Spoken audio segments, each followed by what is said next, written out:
This conference will now be recorded. All right, guys, so today we're going to do our planning seminar, Turning Your Goals into Reality. So last time we went through the goal setting and really broke those all down, campaign by campaign for the next 6 campaigns, looking at your last 6 campaigns, right? So now that you have those SMART goals, remember that SMART acronym, I kept talking to you guys about it, right? Now that you set those SMART goals, for you and your Avon business, we're going to take a look at that next step, and it makes those goals a reality, which is so amazing. So with a very good plan, you will be sure to do the right stuff with the time that you dedicate to your Avon business. So for all of you at the beginning, you really talked about time management and, really looking into that and being better at that and maybe taking a day off, right? So you're going to really enjoy this one because we're going to really break down that time and how you're utilizing it. So the agenda today is planning, of course. So we're going to look at the O in BOSS, which is your outreach. Who you're looking, who you need to know, the people that you're meeting. Planning to grow your team. All of you have voiced that, you love leadership. You want to be doing this. You want to make the money that comes along with it. So we'll look at how you're growing your team. Planning your Avon time. Oh my gosh, that time management, right? Planning the right balance of activities. So you wrote down a whole bunch of strategies, right, for goal setting. We're going to talk about now how to balance those and actually make them income producing activities. And then prioritizing and gaining control of your business. And then the next thing, of course, is planning to take action, which we'll look at your 2-week calendar. And I'll talk about that as we get more into the seminar. So let's look at the O in BOSS first, which is outreach. So plan your business like a boss. So really think about this as part of your outreach. Does your plan include who you need to know to achieve your goals and what you need to do to meet new people? This business is a people business, so you need to plan your outreach. And so many of you were talking about that as we were going through goal setting and as we've been going through the coaching program, because you really spoke to needing to gain more team members, needing more sales, but how are you doing that? So let's take a look at how that's on your schedule. And as we do on our one-on-ones, we'll really get into that more. So let's plan to begin talking about how you can grow your team. So you can grow your teams in 2 ways. We can recruit new representatives, right? And we can help some of our current representatives achieve a leadership title, which a lot of us were talking about that, over the past couple of weeks, looking at who we can get to bronze ambassador, right? So let's start by discussing how we can find people to join our team, right? What are some of the best ways that we found people in the past to join our team? And we're going to look at the next slide and give you guys some examples. But I've heard this from you guys, right? So prospecting activities. So reflecting on your success. So repeat what you've done in the past to find new people and start doing that again. Pursuing your top customers, which a lot of you are doing right now in a more of a digital way, right? So you're reaching out to them and then asking them to reach out to 5 other people for you. The good thing about them too is that they've already had and value and love our product. So they're great people to become, an Avon representative themselves. Leveraging your personal network. So we know this, of course, we're always going to go to the people that we trust and have in our lives, right? And then getting involved in your community, which I've heard again from all of you. So PTA, the schools, the hospitals, doctors' offices, anywhere you're going, right, in the community. There's a lot of little job fairs and things like that. My slideshow might quit in a second. I don't know what's happening, but it's spinning. Nope, there we go. It's back. Of course, going out to those community events and making yourself known is always really, really great. Conducting fundraisers. So you've got a lot of sports activities starting up this time of year, Cub Scouts, Boy Scouts, Girl Scouts, all of that really, really out there, right? Non-for-profit, there's just so many things out there, and now you have the ability to hold those online as well, and that's really beneficial for a lot of different organizations too, to have that flexibility of having the fundraiser online. And then running regular Avon opportunity meetings, which some of you guys are doing with your team leaders. So you have a lot of top leaders like Lydia Riley, and a lot of them are holding those little like Pizza and Connects or Pizza and Opportunity meetings, or they just have a webinar. If that's something that interests you guys and you're not sure how to do it, obviously during our one-on-ones, we can talk about what those opportunity meetings look like. But when you're in conversational selling with someone and you're building that relationship, having that in your arsenal to say, listen, you want to learn more about this, let me invite you to my team's next opportunity meeting, or let me invite you to Avon's next opportunity meeting next Thursday night at 8:00. Here's the webinar you can join. So just think about what's worked well for you in the past and what's worked for the people who you look up to, right? Your Avon heroes, which we talked about before. So think about what they're doing and what they've told you they're doing. Airdropping, right? So airdropping your brochures and asking them to also, if you're looking for a side hustle, we can do something like that now. So now thinking outside of the box and adding even more to what we're already doing. And then you want to look at who on your team are your next potential leaders, right?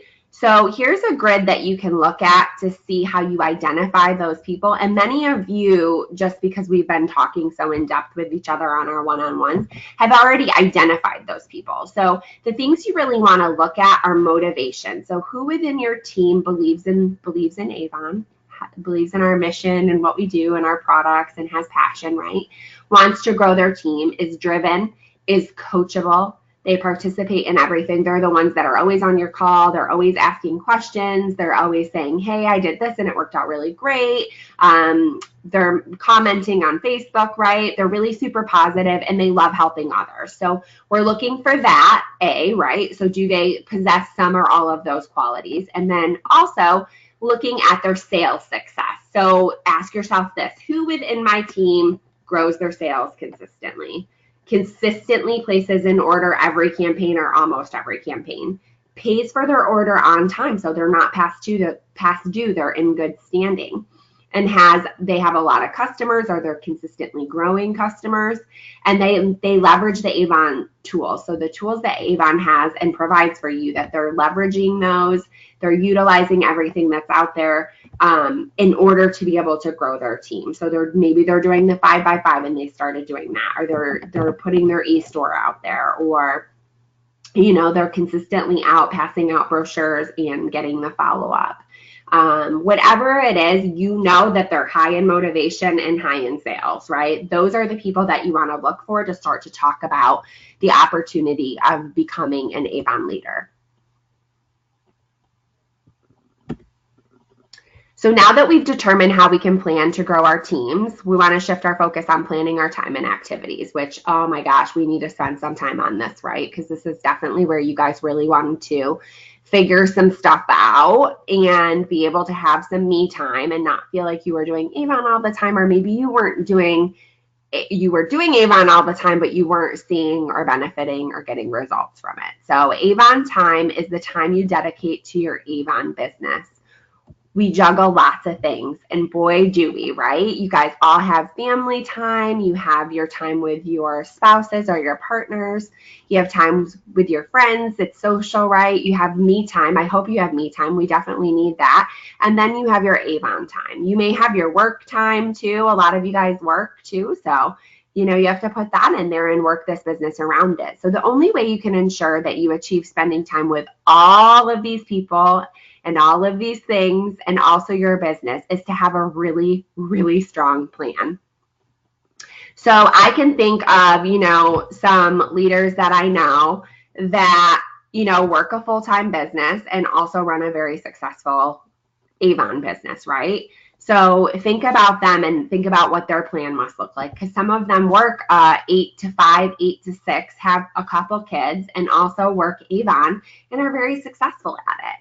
And then there's some of you that work part-time, right? Like Michelle. Michelle, you work until 2:00 every day, even though I think you probably are working full-time hours. And you're also developing your Avon business. So you have to be smart with, maybe you only have 2 hours to devote a day. How are you going to make that time income producing? So making sure that we're not doing things that don't produce income, but we're doing things that actually do. And then many of you may do this, and have time where you're doing this full time, right? Which is great.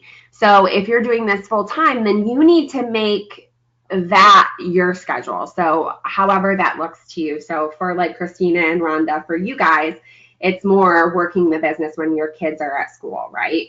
So we need to look at, you're doing this more full time, but does that really mean you're doing it 8 hours a day? Are you maybe doing it 10 hours a couple days? Or maybe only doing it 5 hours, 5 days a week? It's going to look different for everybody, but when you start to designate that time and consider establishing just Avon time, you're going to feel a lot better. So you're going to feel like you're able to, actually sit down and do homework with Pete and Christina, right? You're going to feel like you have more time for yourself. Maybe you can do some self-development or self-learning, or like for me, I really want to have time to be able to devote to health and fitness and being able to work out again. And that's something I'm struggling with because I'm not sure where to fit that into my busy schedule. So we've all got things, right, that come up. So we really need to look at what we're doing. So you need to be sure you're dedicating enough time to your Avon in order to get to your goal, right? So you may say, oh, I want to be bronze leader in the next 3 campaigns, but I'm only working the business 3 hours a week. Guess what? That's not realistic. If you're only working the business 3 hours a week and you're bronze ambassador and want to go to bronze leader, you're probably not going to get there. So as part of the application guide activities this week, you're really going to reflect on what your goals are and establish your Avon time. It's going to ask you a lot of deep questions. I want you guys to be honest, okay? Really, really sit down and think about how many hours a day you're spending on this and how many hours a day do you want to be spending. It may be more, it may be less, depending on what you're trying to get to. So let's talk a little bit more about how we actually spend our time. It's important to get the most out of your dedicated Avon time. So now think about your current time, the time you spend working your business, and look at these activities and the examples under each. I love this. So planning, selling, managing, and leading. And then as you're doing your application guide, I want you guys to ask yourself, how much or what % of your Avon time are you spending doing these things? Planning, selling, managing, and leading. I am not going to go through everything on here. You have it in your reference guide that I sent you this morning, so you can look at it and see in each one of those categories. And you'll see planning, selling, and managing is more of your personal business, and then leading is team. So we recommend that you spend 50 to 75% of your time on your personal business and 25 to 50% of your time leading your team. Guess what? If you are a leader with 300, 400 people on your team, you're probably going to be spending more to like 50% of your time leading. Or if you're a leader who's bringing on a lot of new people and you really need to do a lot of onboarding activities and things like that, then again, you're probably going to be doing some different things with your team. Also, if you're developing many leaders on your team, you're probably going to be spending more of that 50% of your time. It's okay if right now, let's say you only have 5 to 7 people, that you don't feel like you're spending 25% of your time on lead. Let's look at that and see, do you want to be spending more of your time on lead because you're trying to develop some of those people to do what you're doing, okay? So once you determine how you'll balance your time between your personal and leading, you need to consider how much of your selling time you spend on selling products versus opportunities. So products versus recruiting, right? We encourage you to divide your selling time equally between selling the opportunity or recruiting, prospecting, and selling products. So this will enable you to grow your team and your product sales because we want to have a good balance of both, right? We want to make sure, like, are we? And generally they go hand in hand because as you're out recruiting, you're finding that sometimes they're saying no for joining the business, but you're getting people that want to order from you, right? So it kind of goes hand in hand. It's nice. It's like a nice mix, and that should be what's happening. So we'll talk about that further again on our one-on-one to go through these application guides. So once you understand how you should balance your time, it's important to actually plan what you're going to do. Wow, no way. So write down all of your planned activities. So I like to call it my task list, and I actually do call it that. So a lot of times in the morning or at the beginning of the week, I write down a list of everything that I need to accomplish this week. I try to do it for the month as well. So some things that I write down will be like, oh, this is for the month. And we'll get into that on the next slide. I always get ahead of myself, you know that. But you want to then prioritize your task list. So that's the biggest thing. So reflect on your activities and break them down into tasks when possible. The more specific you are, the better. So smaller tasks are more actionable and they're less intimidating. So let me just give you an example of breaking it down. So one of the things is planning a local, let's just say a local vendor event, right? So have you done these things, or when do you need to do these things? You have to plan them and schedule them on your calendar. So in order to be ready for my vendor show, I need to send a confirmation to the event coordinator, right? So I need to say, okay, I'm coming. I need to get product catalogs and anything digital I need, or any of my business cards ready. So I have to plan a time to do that, right? And then this one I love because I don't think we think about this, and I'm going to throw something else in there that I don't think we think about, is I need to plan what I'm going to wear. So what is it? Is it business? Am I going to wear this t-shirt? Did I wash it? The other thing I can't stress enough to you is packing up time. So did you schedule whatever it's going to take? Did you schedule 2 hours to make sure that you have everything packed and labeled and ready and in your trunk, and you didn't forget the table and the tablecloth and whatever it is you need? And then one that we forget a lot, and I am definitely guilty of this, is drive time. So what if it's an hour away? Right? I never put it on my calendar, and I really need to start because I go out, right, with you guys in the field, and sometimes it takes me a while to get there. Now, generally, I'm doing some other task while I'm driving, which I shouldn't be, right? But I may be doing like a quick call to check in with a leader or something on my way. But that's how I kind of tie things in together. And let's look at that. So that I don't keep confusing you. So let's look at what I'm talking about. The biggest thing I'm saying right now is those cluster. So I might put an hour of blank space on my calendar because I know it's going to take me an hour to drive down to Columbia, right? But in that time, I might have on my calendar that I'm going to call Debbie and Sally for check-ins. So that could be you. If you're okay with that, I'm not saying do that, but maybe you have some cluster activities on here. So in order to manage your time most effectively, it's important to prioritize those tasks and schedule them in your calendar. So what I like about this is you can actually ask yourself, is this important? Is it growing my business? Do I need to do it right now in this campaign, or can it wait until next campaign or maybe the end of the month? And then the other things are going to be, it's beyond this campaign, but less important. And then maybe it's more urgent because it's things like you have to deliver your orders. You have to do this, but it's less important. Like you don't have to do it today. You can schedule it out for a day that makes sense, maybe Saturday. So I like this quadrant in order to be able to ask yourself, like, where should my tasks then go? Because if you think about prioritizing that task list, you can really think about the things that are important and urgent, right? Those things that have to get done right now in order to grow my business are things that you want to try to schedule now. So it's Monday, maybe that's your office day. Maybe all those things that you know have to get done are scheduled now. Maybe there's a couple that have to get done now, like this campaign, but you can't do them today. You have to schedule them for the day that we close out. So maybe you have them scheduled for Wednesday morning when you wake up to email all your no orders from campaign 5 to make sure that they're set up for campaign 6 and are going to place an order. And we can talk more about this, but I think this is just a really good way to be able to prioritize what you're doing and if it makes sense. Because to me, honestly, if it's not growing my business and it's not making me money, then it should not be in that important, urgent category ever. It should never be in that quadrant unless I know that it's going to make me money somehow, or it's going to grow my title somehow, or grow my business somehow, which all in turn makes you money, right? So just keep asking yourself those questions as you're doing your calendar. So let's consider some additional things that we can set ourselves for success. So continue to focus on the more important urgent tasks. We just talked about that, right?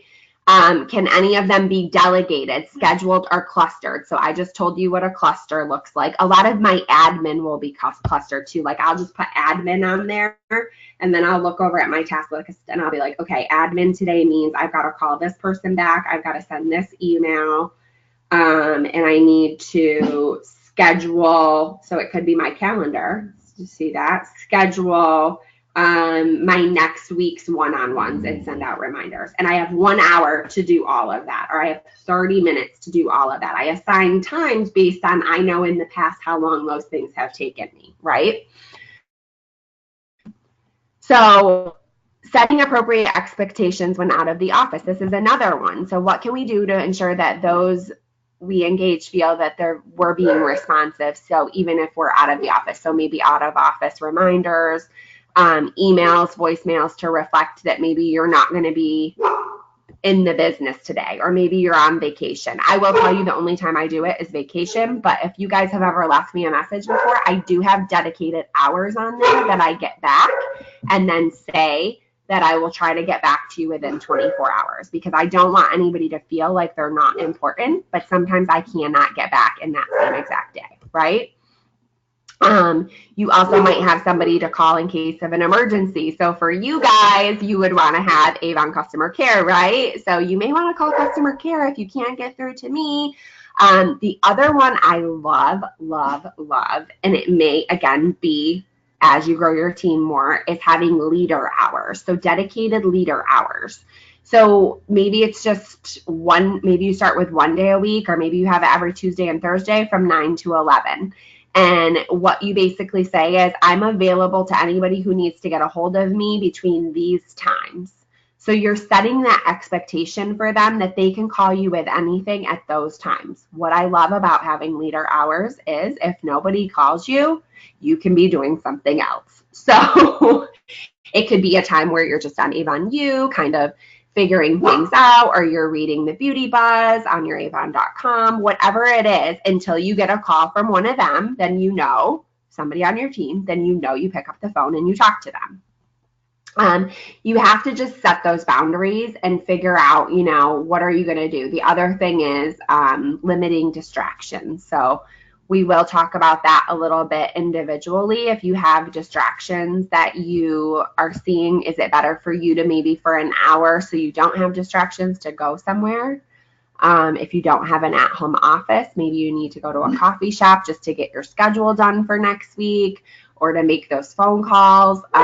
Maybe you rent a conference room, probably not at this point. Some people do when they start making, that serious money with Avon. Some of them have done that. So they have a space that they rent once a month that they go in, and, maybe that's when they have leader hours that week, or they do their schedule, or whatever it is. I mean, that would be completely up to you, but to me, that's an unneeded expense when you can just go to a coffee shop, or the library sometimes has those little cubbies that you can go to, which is really, really smart because it's quiet. You can get a lot done if you don't have distractions. Turn your phone off at that time, right? Flip it over. Don't be on social media. Don't be answering calls. It's time for you to do what you need to do in order to set yourself up for success. So like I said, it may be doing your schedule or doing your calendar, right?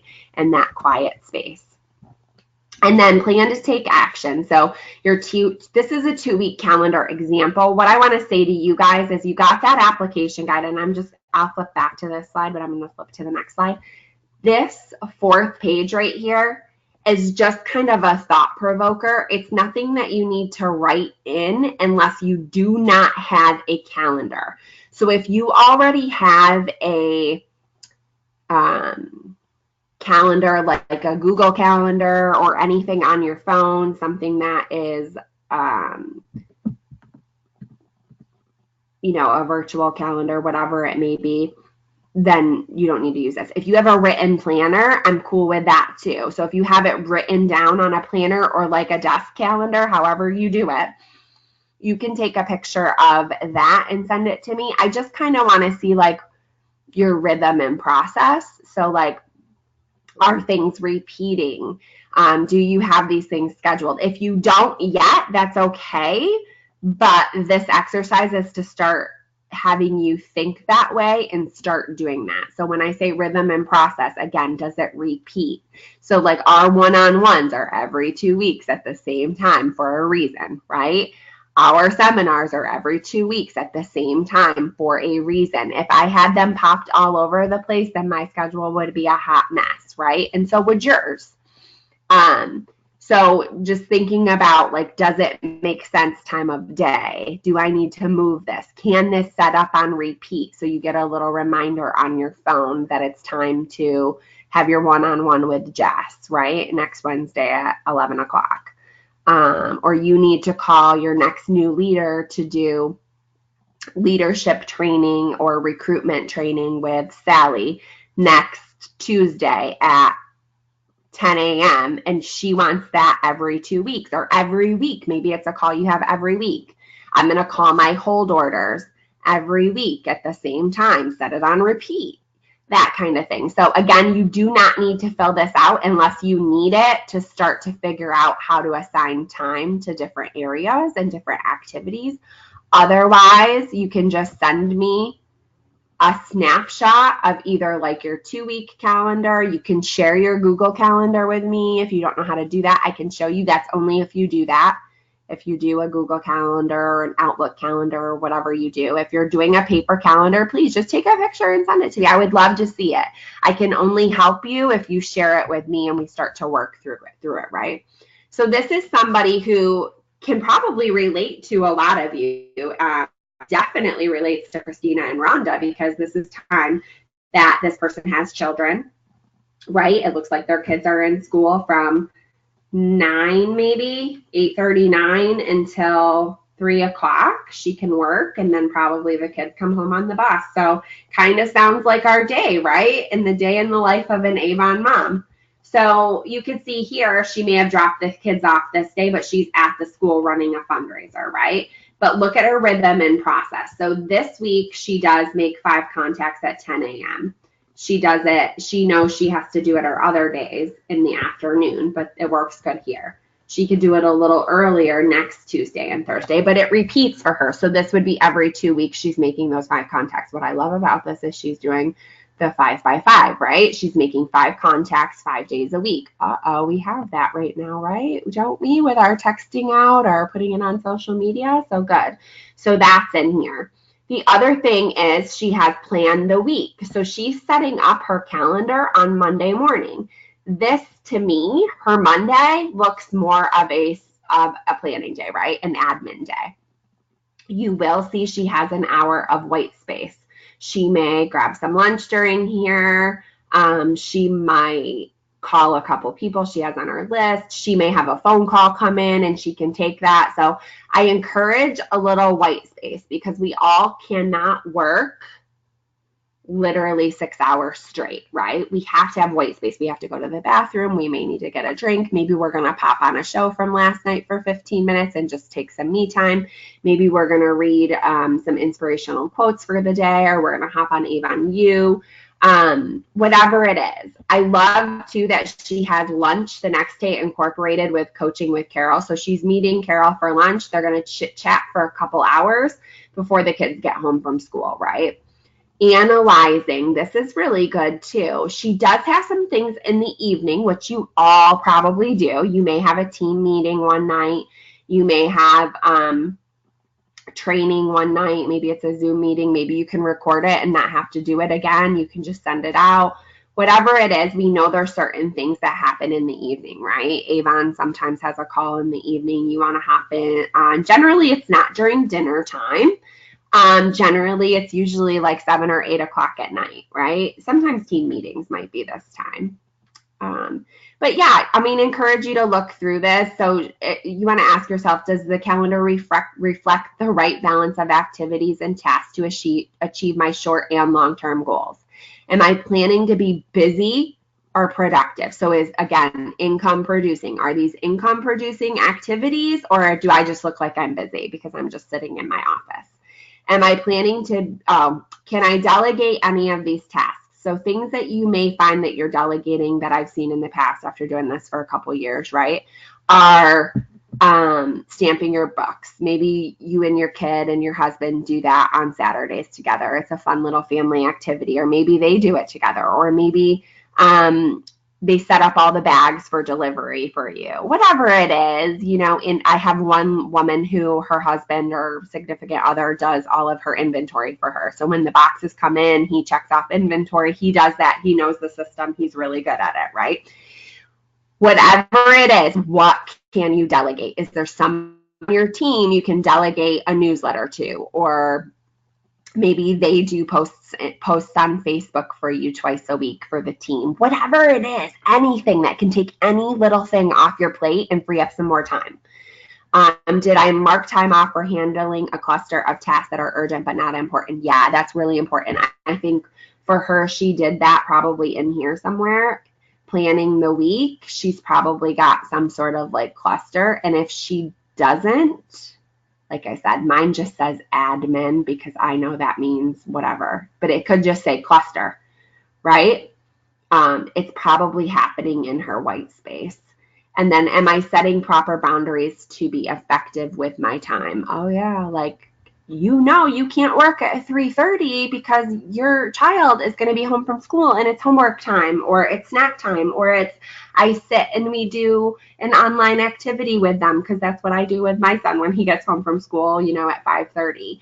We sit and we do something on ABC Mouse, and I know I can't work at 5:30, right? From 5:30 to 6, I'm with him. I'm doing homework and learning and things like that. Or you're cooking dinner from 5 to 6 and then sitting down from 6 to 6:30 with your family to eat. Do not schedule anything in there because you cannot do Avon. You need to have that time. You need to have that separation. Boundaries, balance. Okay, so this is pretty self-explanatory. I am not going to go through this because we literally have gone through this. Everything we've talked about today has gone through this. And then for next time, our hot topic is going to be share an experience in your past when you got lost. Explain how it made you feel and how you overcame it. And for Rhonda and Christina, when we get together, we'll go over the past. We won't do this hot topic, but we'll go over the past one a little bit, and we'll delve into goal setting a little bit before we get into planning as well. So I hope you guys enjoyed this. I know it's been a rough couple of weeks for everybody with illnesses and things like that. So I hope everybody's on the mend and we can get back on track and definitely get you planning and get a strong goal in place, that your plan is supporting that, because exactly what this says, a goal without a plan is just a wish.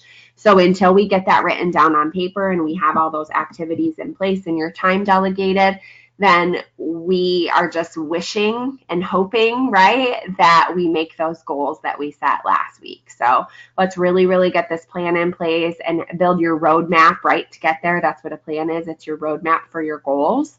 So I'm looking forward to speaking to all of you one-on-one in the next couple of weeks and really getting into this, because this truly, I've said it before, goal setting and planning is a game changer for most as they go through this program.